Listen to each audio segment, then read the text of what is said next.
Thanks, Keith. It's really nice to be here today, and I'm honored to be visiting with you folks the next couple days and learning a lot. Hopefully I'll be able to provide a little bit of insight from the situations that we've got down in Colorado. I think I've already learned a lot, and one thing I wanted to point out right away is that we had nothing to do with the bark beetle problems up here, as far as I can tell. We might argue between Wyoming and Colorado a little bit, but we certainly didn't do anything to create the problem in Saskatchewan.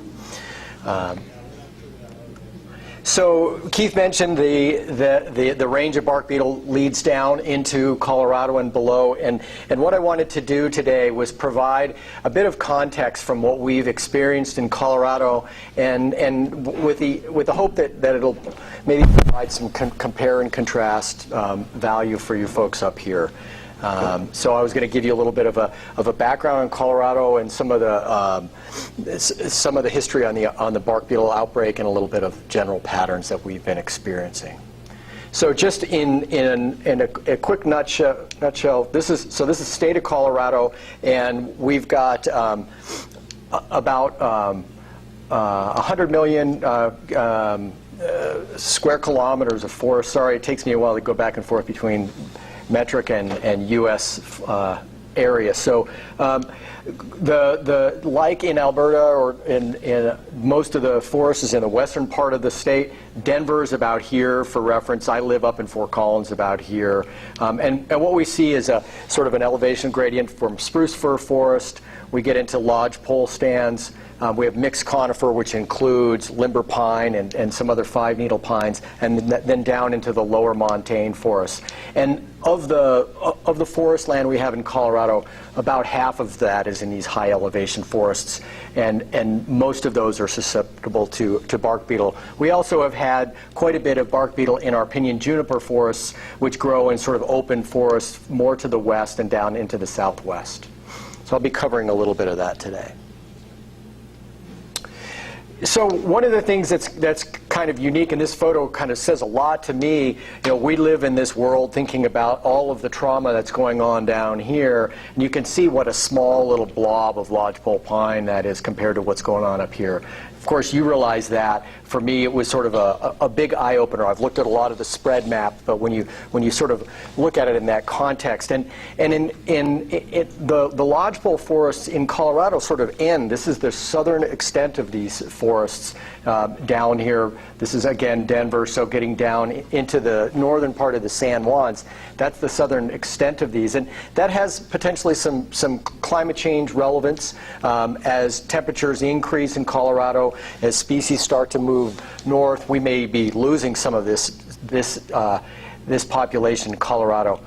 There are big gaps between the stands in Colorado and these ones up in Wyoming, big desert areas. Those pine forests aren't going to be just tramping across there. So we may end up losing lodgepole in Colorado in large areas. There are some opportunities for it to increase in elevation, getting up into the subalpine and alpine area. But it may be, in terms of assessments that are being done in the region, lodgepole pine is sort of moderately susceptible to changing climate. And of course, the bark beetle kind of adds to that. And if we contrast that to Ponderosa pine, which has about a similar area of forest in Colorado, it's kind of smack dab in the middle of its range. So southern extent, there's a lot of Ponderosa farther south. As climate changes, we'll probably be getting races coming in from the south. And there's also higher elevations. It's got a much larger area to move up into, the area that now contains lodgepole, mixed conifer, and so on. So again, you can see the Ponderosa distribution kind of clustering along the Front Range, and if you've been following along with some of our fire stories in Colorado, many of them have been in this Ponderosa range, and that's been the area that has really galvanized the most interest in doing fuels reduction, and the concerns about long-term fire suppression have largely been in these Ponderosa forests. The third forest type to include in our main stands are spruce-fir forests, which we lump Engelmanni spruce and subalpine fir. You can see it's fairly well distributed across the state, and typically at the highest elevations. in terms of its sort of continental range, again, like lodgepole, it's getting close to its southern limit. And it can't run as far up the hill either, so it has a moderate vulnerability in Colorado to climate issues. And it's also being subjected to some bark beetle problems, which I'll get to in a few minutes. So it's something that people are quite concerned about, and its locations in the headwaters of a lot of major rivers make it something that's a key issue in Colorado. So Colorado is experiencing the fairly typical sorts of climate-related changes.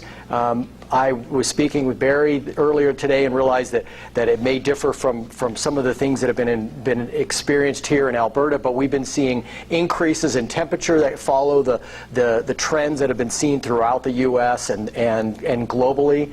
So there's been increases in over a degree in the last 30 years. And that warming has been fairly general across the state, so high elevation sites and low elevation sites in the east. Relevant to the bark beetle, we've been seeing that minimum temperatures are going up more than maximum temperatures, and that's something I heard some folks talking in the hall about the good old days when it was minus 40 all the time. And I remember those days too in Colorado when I was working loading firewood and things that were when it was much too cold to be outside loading firewood. Those don't happen anymore, and you can see we've had a decline in some of these extreme cold events.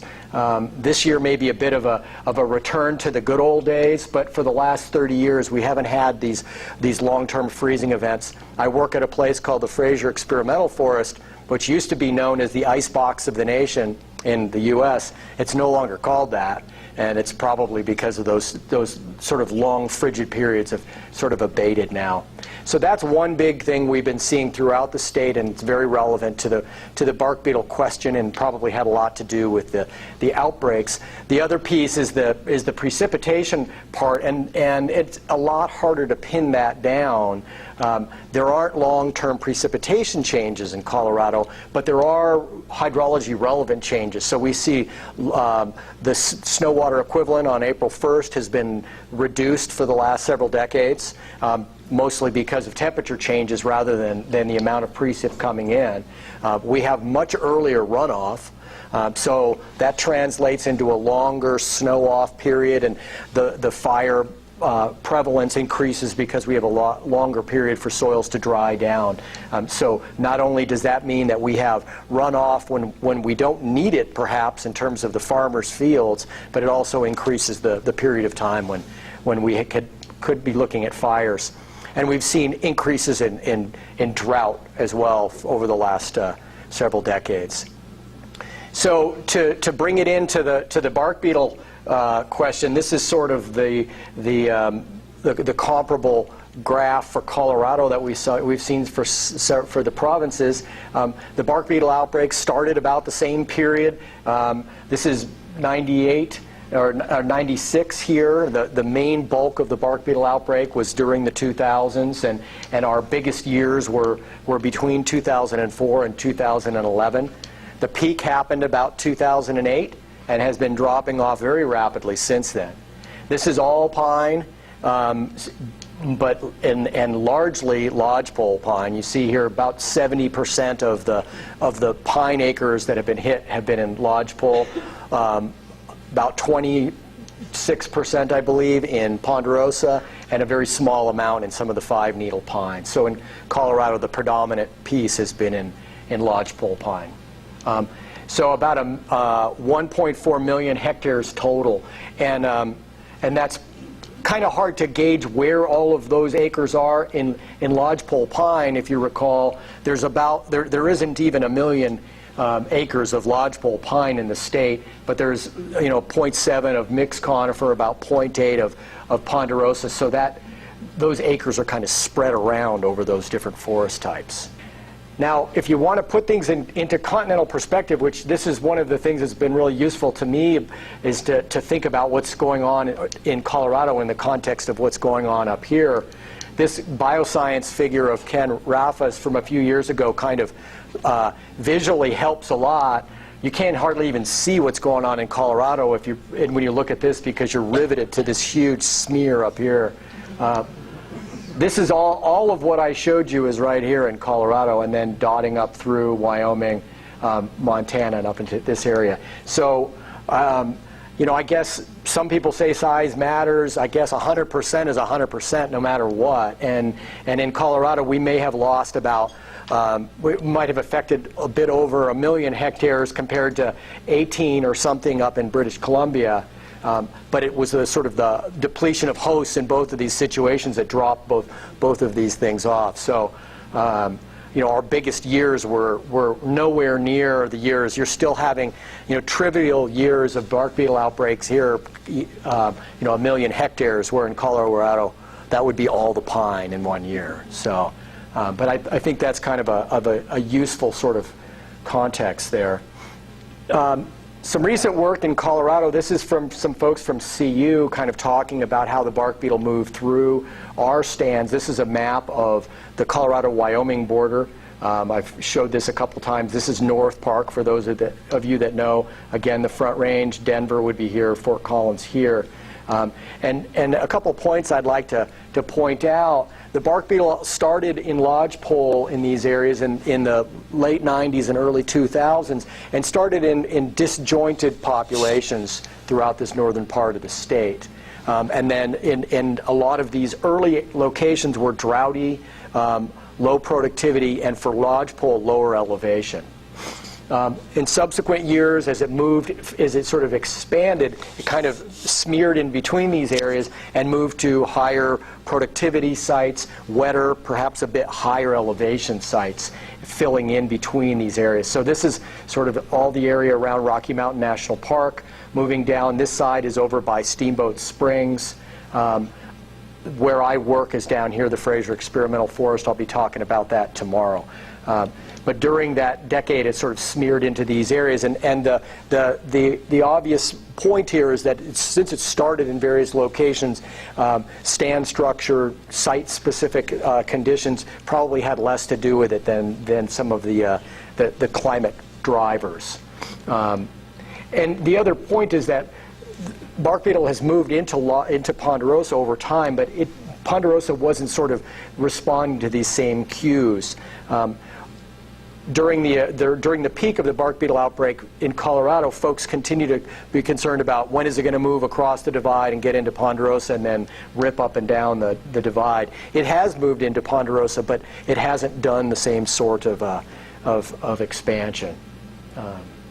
So here's the 2013 aerial flight information for Colorado, and we're still sort of focusing on that same area just west of Fort Collins. The light orange is Ponderosa acres. The red in this picture is the 2013 acres. All of this sort of khaki color is what has already been hit. So the outbreak is now sort of moving into Ponderosa, where there's a bit more host still to be had. But the Lodgepole story is largely over. Looking a bit more broadly up into Wyoming and then over into South Dakota, this is the Black Hills. And the Black Hills has lagged behind, but it's kind of hot right now. This is a photo from last year over the Black Hills Experimental Forest and out into this area. I don't know if you can see it that well, but this is fairly heavily infested, and it's all Ponderosa pine. There's nothing up there but Ponderosa. Up into Wyoming, you're starting to get into some of the T&E species that were mentioned earlier today. Bristlecone, limber pine is at high risk here and represents a big chunk, so Lodgepole is only about half of what's lost up there.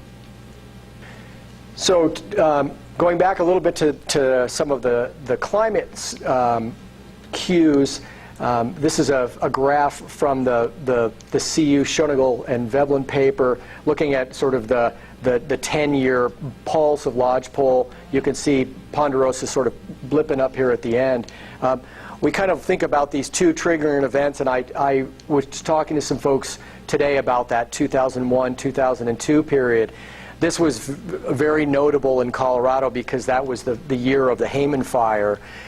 which was down just on the outskirts of Denver, and one of the big fires that sort of brought forest health issues into the public's mind, which is a hard thing to do in the U.S., but it started to get people to really get panicky about forest health, and there was a lot of forest restoration work and harvesting that was started after that. It also was probably the proximal cause of the current outbreak. There was an earlier drought back in the mid-90s that kind of got a smaller outbreak going, and people were starting to kind of get ready for what at that point they thought would be the next typical cyclic outbreak, pop around in the high country for 10 years and then go away. And at that point, the Forest Service in the U.S. Forest Service in Colorado was trying to get people to be proactive. That didn't really turn out very well. We didn't get any preemptive work done, and so when this next outbreak or this next drought came through, things were really ripe. Some of their other climate indicators sort of mirror what I showed before. This is looking at the summer temperatures, and you can see this sort of prolonged drought period stressing out the trees in the high country, both in Ponderosa and Lodgepole zones. And then several winter temperature data sets, one for the month of October, another one for January. Similar pattern is seen in March, where our wintertime cold temperatures just have not been getting down into the sort of lethal range for bark beetles during sort of a 15-year period. Jeff Hickey and some of his collaborators in Idaho have looked more broadly, and this is a trace of beetle activity throughout the northern states, starting from Colorado, Idaho, Montana, and Utah, and looking at sort of the different peaks, 10-year peaks for these different states, and basically showing the same pattern that the CU study did. But it's relevant to point out that even after the drought sort of abated and relieved, it wasn't enough of an effect to kind of slow the bark beetle outbreak down. And as has been seen in BC and elsewhere, you know, once the outbreak started, it was really the depletion of the hosts that ended it. So I wanted to put in a slide here that at least did a shout out to Jen Clutch, who's here in the audience and as a colleague from Colorado, and did one of the earlier studies looking at the effects of bark beetles in Colorado forests. And I wanted to kind of show the level of basal area losses, and it was great to see things sort of coming in at that 60% number in a couple different locations, even across very different forest types. We've got a couple studies that bracket it. This was from a study done in places where we've studied salvage logged areas, so places the Forest Service intentionally goes in, high levels of mortality, often considered 90 or greater percent, but really when you go out and you measure what's left, it's down more about 70. So these are sort of the high end. And then in some of our mixed forest types, where we have lodgepole pine representing a quarter, a third of all of the basal area, we end up losing more like 40%. But the average, as per the work we heard about this morning, is around 60% of the basal area.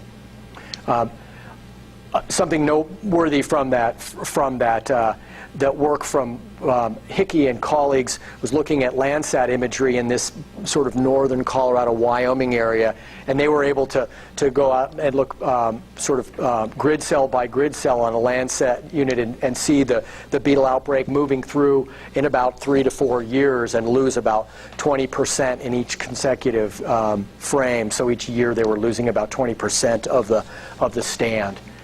But a nice paper, which is just now kind of available online. But I'd encourage you to take a peek at that. So that's sort of the mountain pine beetle story. And in Colorado, we've sort of had red needle fatigue. It's probably largely over. There's a lot of management to deal with still, and rehabilitation. We continue to research and follow the recovery of the forest, but the bark beetle outbreak, this current outbreak in our lodgepole forest, is largely finished. But we've now sort of changed over to this new concern, which is spruce beetle attacking what's more like double the amount of acreage in Colorado. It's located in a lot of high elevation, snow-dominated systems where a lot of our stream flow is originating. These are areas that are critical for wildlife habitat. We have endangered lynx populations in these forests. A lot of our ski areas are located in these areas. So people are starting to get a little bit more worried as these numbers continue to go up over the last few years, how that might affect things. And as opposed to lodgepole, it seems like once the outbreak gets to these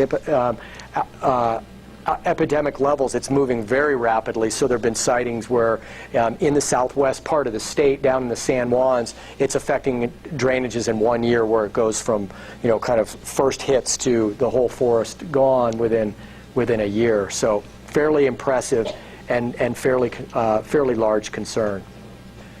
So just one last figure of kind of the scale of the outbreak in this part of the U.S. So if you look at bark beetle outbreaks in the western U.S., which would include all of the Oregon, California areas, we're sort of comparable in terms of the amount of area that have been affected by bark beetles since the late 90s. This includes more than just Dendroctonus ponderosa. It includes a lot of ips, a lot of Doug fir beetle, and many of these forests are very scattered. We've had very large amounts of pinyon affected down in the Four Corners area. So they might be things that from a forest industry perspective, kind of go unnoticed, but those are big deals and would add into these numbers within the Intermountain West and certainly in the farther part of the western U.S.